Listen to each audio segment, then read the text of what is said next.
Bapak Ibu sekalian, Allah menciptakan kita di muka bumi ini untuk beribadah kepadanya. Tidak ada tujuan lain. Sebagaimana Allah sebutkan dalam surah Az-Zariyat, A'udzu billahi minasyaitonir rajim, wa ma khalaqtul jinna wal insa illa liya'budun. Ma uridu minhum min rizqin wa ma uridu minhum an yut'imun. Innallaha war-razzaqu dzul quwwatil matin.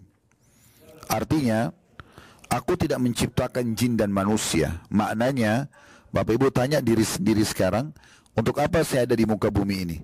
Maka jawabannya dalam ayat ini, aku tidak ciptakan jin dan manusia kecuali untuk beribadah kepadaku. Jadi kalau ada di antara kita yang bertanya, apakah memang saya diciptakan di muka bumi ini untuk sholat, untuk puasa, untuk zakat dan sedekah, untuk umrah dan haji, untuk bakti dengan orang tua, menjenguk orang sakit, bersedekah, membantu orang-orang susah, juga menghindari semua larangan, bohong, menipu, mencuri, memukul orang, menghibah, memfitnah dan seterusnya? Jawabannya iya. Itu tujuan kita diciptakan. Selebihnya adalah perangkat-perangkatnya seperti makan, minum, tidur, berpakaian, bermasyarakat. Ini semua adalah perangkat-perangkatnya. Tujuan utamanya adalah masalah beribadah kepada Allah Subhanahu wa ta'ala. Sayang sekali banyak orang yang sibuk dengan perangkat-perangkatnya tapi mereka lupa tujuan utamanya.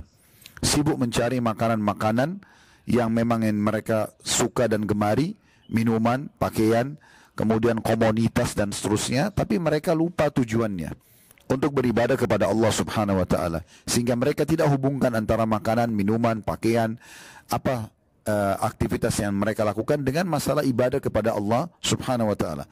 Tidak penting masalah halal bagi mereka, yang penting saya bisa mendapatkan perangkat-perangkat ini. Teman-teman sekalian, Allah Subhanahu wa ta'ala menciptakan kita untuk beribadah kepada-Nya, dan Allah mudahkan ibadah itu. Allah mudahkan ibadah itu. Kita bicara misalnya tentang 5 rukun Islam yang kita sudah tahu bersama-sama. Syahadat misalnya, asyhadu an la ilaha illallah wa asyhadu anna Muhammad Rasulullah.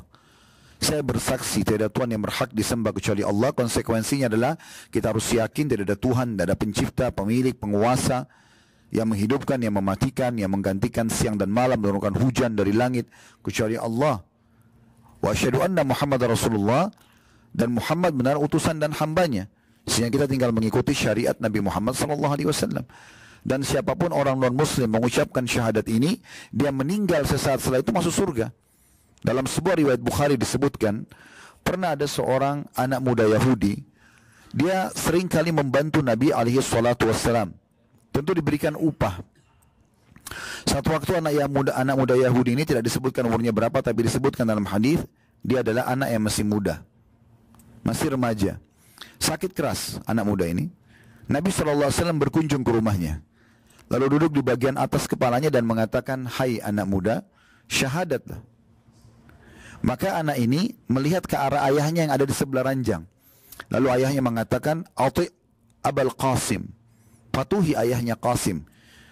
Ayah Qasim maksudnya Nabi Muhammad SAW, karena anak pertama laki-laki beliau bernama Al-Qasim, maka dipanggil dengan Abul Qasim. Maka anak muda itu pun mengikuti Nabi SAW syahadat. Baru saja selesai syahadat, kemudian Nabi SAW keluar pamit dari rumah itu. Tiba-tiba keluarganya semua menangis. Kenapa? Karena anak muda ini sudah wafat. Maka apa kata Nabi SAW? Alhamdulillahilladzi anjahu minan nar. Segala puji bagi Allah yang telah menyelamatkan dia dari api neraka. Syahadat ini. Di perang Badr, ada seorang dari salah satu suku Arab tinggal di wilayah Badr. Dia, teman-teman sekalian, memperhatikan peperangan yang sedang terjadi. Maaf, di perang Khaybar, bukan di perang Badr. Saya ulangi, di perang Khaybar. Waktu itu Nabi SAW mengepung benteng Yahudi di Khaybar. Orang ini menyaksikan peperangan antara muslimin dengan orang-orang Yahudi. Dan dia, orang Arab, dia mengerti bahasa para sahabat. Dia mengerti makna ayat-ayat Al-Quran yang dibaca oleh para sahabat pada saat mereka sholat maghrib, sholat isya, sholat subuh, dan di tengah malam sholat tahajud. Para sahabat sedang sholat tahajud membaca ayat-ayat Al-Quran, sampai dinukil suara mereka seperti suara lebah-lebah yang pada berkumpul di sarangnya. Maka dia mengerti dan dia tertarik melihat, apa ini, agama apa ini. Lalu dia datang mendekati seorang sahabat di situ lalu mengatakan, agama apa kalian ini? Apa tujuan kalian datang menyerang benteng-benteng Yahudi ini? Lalu diceritakanlah, kami adalah pengikut utusan Allah, Nabi Muhammad SAW, kami beragama Islam. Dijelaskanlah semua tentang masalah Islam. Lalu kami keluar untuk membela agama Allah, meninggikan kalimat Allah. Maka dia pun tertarik. Karena para sahabat merincikan detail sampai tentang masalah orang kalau terbunuh di medan perang mati syahid akan masuk ke dalam surga. Lalu orang ini mengatakan, saya mau masuk agama kalian. Kata para sahabat, di depan sana, di bagian saf depannya pasukan, ada Rasulullah SAW. Cobalah kamu ke sana dan syahadat di tangannya. Maka orang ini pun datang dan syahadat di tangan Nabi SAW. Setelah syahadat, kebetulan waktu itu muslimin berhasil mengalahkan benteng pertama orang-orang Yahudi. Ada 9 benteng di Madinah waktu itu, di Khaybar. Ada 1 sudah ditembus. Dan ada harta rampasan perang. Nabi SAW sedang membagi-bagi harta rampasan itu. Sedang membagi-bagi harta rampasan perang itu. Maka beliau pun berkata kepada sahabat yang sedang membantu beliau untuk menyusun harta rampasan itu, berikan juga kepada orang ini, orang yang baru syahadat. Maka yang baru syahadat itu mengatakan begini, ya Rasulullah, saya masuk Islam bukan untuk harta ini. Saya masuk Islam karena saya tertarik juga untuk mengejar apa yang sahabat-sahabat Anda kejar. Mereka berharap keluar dari Madinah ke Khaybar ini, terbunuh di jalan Allah, kemudian mereka masuk surga.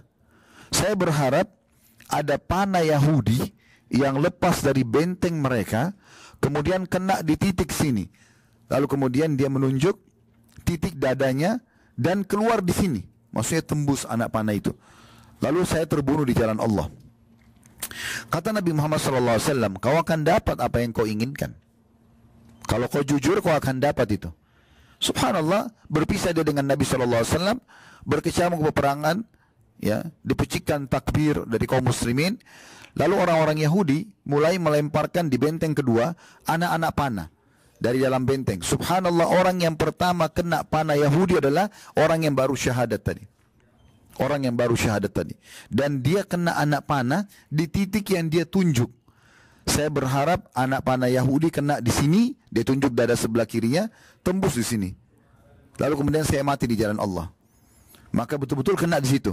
Nabi SAW waktu lihat jenazahnya mengatakan, huwa, apakah ini orang tadi yang baru syahadat? Kata para sahabat, benar ya Rasulullah. Kata Nabi SAW, maha suci Allah yang benar dengan janji-janjinya. Orang ini baru syahadat, tiba-tiba sudah mati syahid. Lalu kata Nabi SAW, siapa yang ingin melihat orang yang belum pernah sujud sekalipun ahli surga, lihatlah orang ini. Baru syahadat sudah terbunuh mati syahid. Maka begitu mudahnya syahadat itu. Tidak ada yang berat. Seseorang di perang Uhud, nanti di Madinah kita akan ceritakan insya Allah di lokasi perang Uhud selepas haji nanti. Ada seseorang dari pendeta Yahudi. Orang ini pada saat Nabi SAW mengutus utusannya memanggil masyarakat Muslim Madinah untuk berperang menghadapi Quraisy di luar benteng Madinah, tepatnya di wilayah Gunung Uhud, maka dia pun naik ke menara orang Yahudi, ya, namanya Khuwairik radhiyallahu anhu. Dia naik ke menara Yahudi lalu dia teriak-teriak mengatakan, hai Yahudi, kalian tahu Muhammad ini utusan Allah. Kalian temukan namanya di Taurat.